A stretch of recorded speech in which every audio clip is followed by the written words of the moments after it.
Hi students, welcome to SS Bhushan's channel. I am SS Bhushan. Today we shall deal with our university, that is Yogi Vemana University Kadapa. I could get a model paper of our semester 1 English examination, that is called as English Praxis Course 1 for BA, BSc, BCom, BBA, BBM. Okay, this question paper comes into effect from 2020 and 21 admitted batch.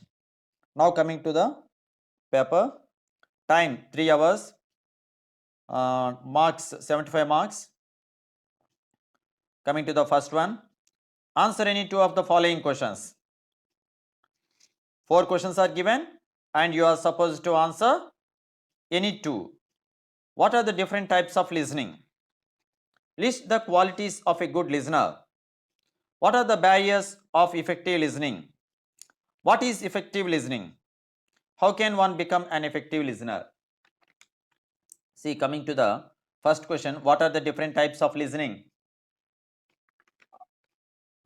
ఇందులో చాలా వరకు కూడాను అంటే మీకు చెప్పడం మర్చిపోయాను. SS Bhushan అన్నటువంటి book నేను రిలీజ్ చేశాను. Degree English semester 1 text plus guide అని అంటూ ఎస్ఎస్ భూషణ్ అని రిలీజ్ చేశాను. దీనికి స్టార్టింగ్లో పెట్టాను. దయచేసి మీరు ఆ పుస్తకాన్ని మీ లెక్చరర్ గారికి చెప్పి తెప్పించుకోండి, లేదా బుక్ షాప్ వాళ్ళని అడగండి. ఏదో ఒకటి కొనియకుండా దయచేసి ఈ బుక్స్నే తెప్పించమని అడగండి. చాలా మంచి కంటెంట్ అందులో ఇవ్వటం అనేది జరిగింది. సరే, నేను యాక్చువల్గా ఇప్పుడు ఇంతకీ చెప్పబోయింది ఏంటంటే గ్రామర్ పార్ట్ మాత్రమే నేను ఇప్పుడు టచ్ చేస్తాను. అయినప్పటికీ కూడాను కొద్ది కొద్దిగా ఇవి చెప్పుకుంటూ వెళ్తాను. దయచేసి జాగ్రత్తగా వింటారని కోరుకుంటున్నాను. What are the different types of listening? ఇప్పుడు మొత్తం పారాగ్రాఫ్స్ చెప్పడం అంటే నా వల్ల కాదు. అయినప్పటికీ కూడా what are the different types? Passive listening or casual listening. Passive listening is also called as casual listening by some experts. Next one, marginal listening, projective listening, sensitive listening. Sensitive listening is also called as empathetic listening or empathic listening. Active listening. Active listening is also called as comprehensive listening. Next, critical listening. ఇలా వీటి గురించి కొద్ది గొప్ప అక్కడ ఇవ్వటం జరిగింది. ఆ బుక్లో చాలా చక్కగా ఉన్నాయి. ఖచ్చితంగా మీరు చాలా చక్కగా out of 75 marks definitely you can score not less than 60 marks. Next, what are the list the qualities of a good listener? మంచి లిజనర్ అనేవాడు చేయవలసిన పనులు ఏంటి? ఫర్ ఎగ్జాంపుల్ ఒకటి రెండు చదువుతా. The listener must maintain good eye contact with the speaker. Okay, the listener can receive positive inputs. The listener must make conscious attempts not just to listen but to listen effectively. So ఇలా ఆ listener అనేవాడు అనేకంగా వాడికి కొన్ని సుగుణాలు ఉండాలి. Okay, what are the barriers of effective listening? Barriers అంటే barriers అన్నా, అబ్స్టకల్స్ అన్నా, హర్డల్స్ అన్నా ఒకటే, ఆటంకాలు అని అర్థం. Okay, barriers of effective listening ఏంటి వస్తాయి? ఫిజియలాజికల్ బ్యారియర్స్ అని, ఫిజికల్ బ్యారియర్స్ అని, నెక్స్ట్ లింగ్విస్టిక్ బ్యారియర్స్ అని, సైకలాజికల్ బ్యారియర్స్ అని వస్తాయి. వీటిని మీరు అక్కడ రాయవలసి ఉంటుంది కొద్ది కొద్ది, ఒక 2-3 లైన్లు. ఎందుకంటే ఒక్కొక్క క్వశ్చన్ 5 మార్క్సే కనుక మ్యాక్సిమం ఒక A4 పేజ్ మించకూడదు. What is effective listening? How can one become an effective listener? ఇది కూడాను ఎస్ఎస్ భూషణ్ పుస్తకంలో పేజ్ నెంబర్ 5లో చక్కగా ఉంటుంది, చూడండి. Answer any two of the following questions. What are the organs of speech? What are the organs of speech? మనం మాట్లాడేటప్పుడు ఏ ఏ అవయవాలు పనిచేస్తాయి, ఆ స్పీచ్కి సంబంధించినటువంటివి ఏమిటేమిటి ఉన్నాయి, ఆ విషయాలన్నీ కూడాను చాలా చక్కగా యూనిట్ 2 అన్నటువంటిది స్పీకింగ్ స్కిల్స్కి సంబంధించింది కదా. Unit 1 listening skills, unit 2 speaking స్కిల్స్కి సంబంధించినటువంటి వాటిలో ఆ ఫొనెటిక్స్లో ఇచ్చేటప్పుడు చాలా చక్కగా ఇవి ఇవ్వటం అనేది జరిగింది. అది మీరు వినియోగించుకోవాలి. అంటే ఫర్ ఎగ్జాంపుల్ అందులో ఉన్నటువంటి పార్ట్స్ మన హ్యూమన్ బ్రెయిన్తో మొదలు పెట్టుకొని, అంటే ఇవన్నీ చెప్పడం అంటే అవ్వదు. హ్యూమన్ బ్రెయిన్తో మొదలు పెట్టుకున్నట్లయితే లిప్స్ ఉంటాయి, టీత్ ఉంటాయి, ఆల్విలార్ రిడ్జ్ ఉంటుంది, హార్డ్ ప్యాలెట్, వెలమ్, నెక్స్ట్ యువెలా అంటారు, యువులా అంటారు, గ్లాటిస్ అంటారు, టంగ్ అంటారు, లంగ్స్ పనిచేస్తాయి, లారింగ్స్ పనిచేస్తుంది, వోకల్ ఫోల్డ్స్ అంటారు, వోకల్ కార్డ్స్ లేదా వోకల్ ఫోల్డ్స్ అంటారు, నెక్స్ట్ నేజల్ క్యావిటీ ఉంటుంది. ఇలా ఇవన్నీ కూడాను కలిస్తేనే ఆర్గన్స్ ఆఫ్ స్పీచ్ అని చెప్పి మనం అంటాం. Okay, what is stress? Give 3 examples. Stress అంటే ఏంటి? ఓకే. ఈ వర్డ్ యాక్సెంట్ లేదా స్ట్రెస్ అంటే అసలు అర్థం ఏంటి? Give 3 examples. ఇందులో కూడాననమాట అసలేంటి వర్డ్ స్ట్రెస్ అంటే ఏంటి? ఆ ఎగ్జాంపుల్స్ అన్నటువంటివి కొద్దో గొప్పో ఇవ్వాలి. అది ఎందులో ఉంది? లెసన్ 3లో ఉంటది. అంటే యూనిట్ 2లోనే lesson 3 for example ah, lesson 2లో యూనిట్ ఆహ్, 2లో లెసన్ 2లో ఉంటాయి. For example what is meant by stress? అసలేంటి స్ట్రెస్ అంటే ఏంటి? Word stress is an important feature of English pronunciation. To become a powerful communicator of English one needs proficiency while using different stress patterns in his communication. Stress is the degree of force with which a syllable or a word is uttered. Stress is the degree of force with which a syllable or a word is uttered. ఒక పదాన్ని గాని లేదా ఒక ధ్వనిని గాని ఏ స్థాయిలో మనం ఉచ్చరించామా అన్నటువంటి విషయాన్ని తెలియజేసినటువంటి రూల్‌ని మనం స్ట్రెస్ అంటాం. తెలియజేసే అంశాన్ని స్ట్రెస్ అని చెప్పి అంటాము. What are the different tones in English? Give examples for each of them. ఇవేంటిది? టోన్స్‌కి సంబంధించింది. ఎన్ని రకాల టోన్స్ ఉన్నాయి? దానికి ఎగ్జాంపుల్స్ ఇవ్వాలి. ఓకే. అవేంటేంటి ఉన్నాయంటే అవి ఫాలింగ్ టోన్ అంటారు. లో ఫాల్ అని అంటాము. అదే ఫాలింగ్ టోన్ అనమాట హై ఫాల్ అని ఉంది. నెక్స్ట్ రైజింగ్ టోన్ అంటారు. లో రైజ్ అంటారు. అదే రైజింగ్ టోన్ హై రైజ్ ఉంది. ఫాలింగ్ రైజింగ్ టోన్ అంటారు. రైజింగ్ ఫాలింగ్ టోన్ అని కూడా అంటారు. అవి మీరు చక్కగా ఎస్ఎస్ భూషణ్ పుస్తకంలో చూసి మీరు రాయగలరు. మీరక్కడ ఆ బుక్ షాప్ వాళ్ళకి డిమాండ్ చేయండి ఇది కావాలి అని చెప్పి. Okay. Next one. Right the phonetic sound of the underlined part of the following words అన్నట్టు ఇవి చక్కగా మీరు ఎస్ఎస్ భూషణ్ సంబంధించినటువంటి యూట్యూబ్ ఎస్ఎస్ భూషణ్ ఫొనెటిక్స్ అని చూడండి. వొవెల్స్, కాన్సనెంట్స్, డిప్థాంగ్స్ ఇవి చక్కగా అందులో ఇవ్వటం జరిగింది. అప్పుడు మీరు ఫొనెటిక్స్‌లో రాయగలరు కూడాను. Answer any 2 of the following questions. Okay. Punctuate the following. He said please take your seat. H must be capital letter. Said తర్వాత కామా ఉండాలి. కొటేషన్ మార్క్స్ బిగిన్ అంటే ఇది డైరెక్ట్ స్పీచ్, ఇండైరెక్ట్ స్పీచ్ అంటాం చూసారా? ఈ డైరెక్ట్ స్పీచ్‌లో ఇచ్చిన sentence తప్పుగా కావాలని ఇచ్చారు. అది మనం పంక్చుయేషన్స్ పెట్టాలి. పంక్చుయేషన్స్ అంటే ఏంటి? పంక్చుయేషన్ మార్క్స్ అంటే full stop, comma, semicolon, colon, dash, next hyphen, parenthesis, question mark వీటన్నిటిని కూడాను ఇంకా ఎక్స్‌క్లమేటరీ మార్క్ వీటన్నిటిని కూడాను మనం పంక్చుయేషన్ మార్క్స్ అని అంటాం. He said H capital letter, said comma, quotation marks begin, double quotation marks. P capital letter, next please take your seat, quotation marks close, next full stop. Next one. What chill whether it is. W capital letter. What chill whether it is చివర exclamatory mark. అంటే chill weather అంటే బాగా చలి వేస్తుంది అని చెప్పి. ఎంత చల్లని వాతావరణమో అని అక్కడ అర్థం. ఆశ్చర్యంగా అనమాట. What chill whether it is. మనం చదివితే ఇలాగే చదువుతాం. అది ఎక్స్‌ప్రెషన్ అనమాట కాస్త ఎక్స్‌క్లమేషన్ అనేటువంటిది ఉండాలి. Rewrite the following words with correct spelling. Spelling విషయంలో నేను ఒకటే చెప్తున్నా ఎప్పుడూ కూడాను. ఆ స్పెల్లింగ్ చూడగానే మనకది ఏంటనేది ఒక ఐడియా వస్తుంది. వెంటనే మనం పక్కన వేరేగా అనమాట మనం రాసుకోవాలి. అప్పుడు ఆ స్పెల్లింగ్ చూడాలి. ఆ! అంటే ఇప్పుడు 4 ఇచ్చి అందులో తప్పేది అనేటప్పుడు. ఇలా సరిచేయండి అనేటప్పుడు కూడాను మనం ఇలా చూడగానే అది ఇల్లిటరేట్ కదా! అని చెప్పి ఐఎల్ఎల్ఐ, టీఈ అని చెప్పి మనం ఒక చోట అనమాట రెడీగా మనం ఉంచుకుంటే కన్‌ఫ్యూజన్ అనమాట ఉండదు. ఐఎల్ఎల్ఐ, TE, ఆర్ఏటీఈ okay. Skilful ఎస్కేఐఎల్ఎఫ్యూఎల్, victory విఐసీటీఓఆర్వై, certain కరెక్టే ఇది. ఫారిన్ సర్టెయిన్ కరెక్టే మరి ఇంకేం మార్చడానికేం లేదు. ఫారిన్ ఎఫ్ఓఆర్ఈఐజీఎన్ వాట్ ఆర్ అన్నట్టు ఈ స్పెల్లింగ్స్ దాదాపుగా అంటే మోస్ట్ కామన్‌లీ కన్‌ఫ్యూజ్డ్ స్పెల్లింగ్స్ అని చెప్పి ఓ 500 ఇచ్చాను చూడండి. What are the qualities of a good paragraph? What are the qualities of a good paragraph? ఒక పారాగ్రాఫ్ కావాల్సినటువంటి లక్షణాలేంటి? ఆ లక్షణాలన్నమాట రాయాలి. Discuss the types of paragraphs. పారాగ్రాఫ్స్‌లో ఉన్న రకాలేంటి? పెర్సుయేసివ్ పారాగ్రాఫ్ అని, నరేటివ్ పారాగ్రాఫ్ అని ఉంటాయి. అవి రాయాలి. Answer any 2 of the following questions. What is emotional intelligence? Why is emotional intelligence important for students or employees? Emotional intelligence అంటే ఏంటి? అసలు ఎందుకు అది ముఖ్యం? అది చక్కగా అనమాట లాస్ట్ యూనిట్ అనమాట ఎమోషనల్ ఇంటెలిజెన్స్ యూనిట్ 5 ఇవ్వటం జరిగింది. బావుంటది చదవండి. What is స్వోక్ analysis? What are the benefits of స్వోక్ analysis? ఎస్‌డబ్ల్యూఓసీ అన్న స్ట్రెంగ్త్స్, వీక్‌నెసెస్, ఆపర్చునిటీస్, ఛాలెంజెస్ అంటారు. కన్‌స్ట్రెయింట్స్ అని కూడా అంటారు మేనేజ్మెంట్ భాష వాళ్ళు. ఏదైనా సరే పర్వాలేదు. ఇంతకుముందు దీన్ని ఎస్‌డబ్ల్యూఓటీ అనేవాళ్ళు. స్ట్రెంగ్త్స్, వీక్‌నెసెస్, ఆపర్చునిటీస్, థ్రెట్స్ అని. థ్రెట్స్ అంటే బెదిరింపులని ఇక్కడ అర్థం కాదు. ఉన్నటువంటి obstacles or hurdles or constraints అని అర్థం. ఒక పని చేసేటప్పుడు, ఓ ప్రాజెక్ట్ టేకప్ చేసేటప్పుడు మనకు ఎదురయ్యే ఆటంకాలేంటి? అవి ఎలా అధిగమించాలి? అన్నటువంటి విషయాలకు సంబంధించినటువంటిది ఇది. List some of the good manners while talking over telephone.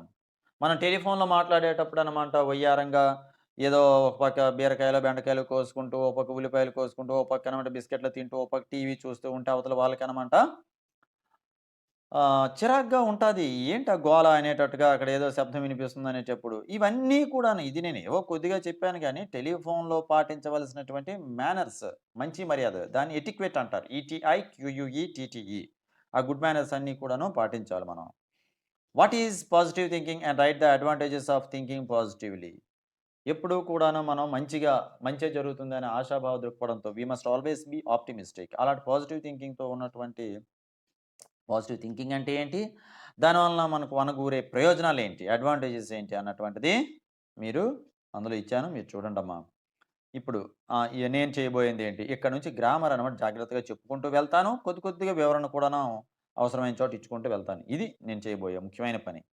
Change the following sentences. ఎందుకు అనంటే ఈ గ్రామర్ చాప్టర్స్ అనేవి ముఖ్యం. క్వెషన్స్ ఎలానో కూడాను ఏదో ఒక విధంగా మీరు గట్టెక్కిపోతుంటారులెండి. కనుక ఇదే ముఖ్యం.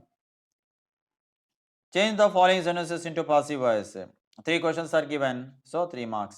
Children like chocolates. Children, subject, like, verb form. Chocolates, object, plural form. So చాక్లెట్స్‌ని ముందు తీసుకురండి ఆబ్జెక్ట్‌ని. యాక్టివ్ వాయిస్, పాసివ్ వాయిస్ చక్కని టేబులర్ ఫార్మ్‌లో ఎస్ఎస్ భూషణ్ పుస్తకం ఇచ్చాను. తప్పకుండా అది మీరు ఎలా అయినా తెప్పించుకోండి. ఒక 100 కాపీలు అన్నమాట మీ కాలేజ్ వాళ్ళందరూ తెప్పించుకుంటే నేనే పంపిస్తాను. Children like chocolates. Chocolates are, chocolates plural, so are liked by children. Okay. Ceci is playing tennis. Tennis is being played by Ceci. Is being ఎందుకు పెట్టాం? ప్లేయింగ్ అన్నటువంటిది కంటిన్యూస్లో ఉంది కనుక. కృప wrote a novel. A novel was written by Krupa. Was written. Okay. Next, change the following sentences into indirect speech. He said, I am busy now. He said that he was busy then. She said to me, I will meet you tomorrow. She told me that she would meet me the next day. ఇక్కడ మళ్ళీ మీదకెళ్దాం. ఈ direct indirect speech rules అన్నీ కూడాననమాట చాలా ఏ పుస్తకంలో కూడాను లేనన్ని rules అనమాట ఈ ఒక్క పుస్తకంలో ఇవ్వడం జరిగింది. అంటే నేను 10, 15 పుస్తకాలు తిరిగేసాక ఇందులో నేను ఆ రూల్స్ అన్నీ పెట్టడం జరిగింది. He said I am busy now. He said that he was busy then. Now అనేది దెన్ అవుతుంది. హీ అన్నటువంటిది ఆయన కనుక ఇక్కడ ఈ ఐ ప్లేస్‌లో హీ వస్తుంది. వాజ్ అనేది ఎందుకు వాడాము అనంటే సెడ్ అన్నటువంటిది సెడ్ అనే రిపోర్టింగ్ వెర్బ్ పాస్ట్ టెన్స్‌లో ఉంది. So you have to use was. She said to me I will meet you tomorrow. She told me, said to అనేది టోల్డ్‌గా మార్చాలి. She told me that she would. ఇక్కడ ఇందాక he అన్నాం, ఇప్పుడు షీ కనుక ఇక్కడ కూడాను షీ వస్తుంది. వీళ్ళేమవుతుంది వుడ్ ఫ్యూచర్ కండిషనల్ అంటారు. She would meet me, I will meet you నిన్ను కలుస్తాను అనేది. So she would meet me tomorrow అనేది the next day. He said do you speak English. He said so ఇది డూ యూ స్పీక్ ఇంగ్లీష్ అనేది actually చెప్పడం ఏంటి? Said అంటే చెప్పడం ఏంటి? కాదే. He asked whether I spoke English. He asked if I spoke English. Okay. Whether or if must be used. Next one, change the following sentences into other degrees. మిగతావి అంటే ఒక డిగ్రీలో ఇచ్చారంటే పాజిటివ్, కంపారిటివ్, సూపర్లేటివ్ డిగ్రీస్ అన్నటువంటివి ఉన్నాయి కదా మన degrees of కంపారిజన్‌లో. SS Bhushan పుస్తకంలో చాలా చక్కగా ఇచ్చాను. ఇవి మీరు ఎలా అయినా సరే తెప్పించుకొని చూడండమ్మా. Iron is the most useful metal. It is in the positive degree. అసలు పాజిటివ్ డిగ్రీలో ఉందని సారీ అది పాజిటివ్ డిగ్రీలో మార్చాలి. You have to change it in to positive degree. ఆ పాజిటివ్ డిగ్రీలో ఉంది. అది ఏ డిగ్రీలో ఉందని మనకి ఎలా తెలుస్తుంది? ఇక్కడ యాడ్జెక్టివ్ చూడండి. యూజ్ఫుల్, మోస్ట్ యూజ్ఫుల్ అని ఉంది. Useful positive, more useful comparative, most useful superlative. So at present this sentence is in the superlative degree. You have to change it into positive degree. ఎలా మార్చాలి? ఇది ఎస్ఎస్ భూషణ్ పుస్తకంలో unit 5 rules are there. Okay. Out of those 5 rules this comes under the category of third rule. No other metal is as useful as iron. No other metal is as useful as iron. Okay. Tea is as popular as coffee. ఇది first రూల్‌కే వర్తిస్తుంది. Tea is as popular as coffee. Coffee మళ్ళీ ఇక్కడ కూడాను popular, more popular, most popular. So coffee is not more popular than tea. Okay. Imaginary fear is more dangerous than real experience. బావుంది. Sentence బావుంది. ఏంటంటే, అంటే నిజంగా ఏదైనా సరే అనుభవించడం కంటే భయపడిపోవడం అన్నటువంటిది చాలా ప్రమాదం అంట. అంటే పులి వస్తుంది ఇక్కడికి అని చెప్పి అంటే, ఆ పులి వచ్చి తింటాదో లేదో గానీ, లేదా మనకు షేక్ హ్యాండ్ ఇస్తదో ఏంటో గానీ, అసలు అది వస్తుందన్నటువంటి భయం తలుచుకునే ముందనమాట మనం మనిషిని చచ్చిపోతుంటాం. సో, ఆ ఇమాజినరీ ఫియర్ అనేది చాలా డేంజరస్ అంటే. రియల్ ఎక్స్‌పీరియన్స్ కంటే. నిజంగా పులి వచ్చి మనల్ని అటాక్ చేసిన దానికంటే ఊహించుకొని భయపడిపోవడం అనేది చాలా ప్రమాదం అంటమ్మా. సరే మంచి సెంటెన్సే.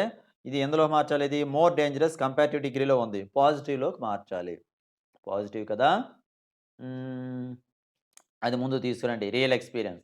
Real experience is not so dangerous as imaginary fear. Real experience అన్నటువంటిది ఊహాజనితమైనటువంటి భయం కంటే పెద్ద ప్రమాదమేమీ కాదు. మళ్ళీ real experience is not so dangerous as imaginary fear. Next one. Very few sights in nature are as beautiful as a rainbow. Okay. As beautiful positive degree. More beautiful comparative. Most beautiful. ఇంతకీ దేనిలో చేయాలి? Superlative. Most beautiful పెడుతూ మార్చాలి. ఇది fourth rule కనుకుంటా అందులో పెట్టాను చూడండి. Rainbow is one of the most beautiful sights. ప్లూరల్‌లో రావాలి. Sights. Rainbow is one of the most beautiful sights in nature.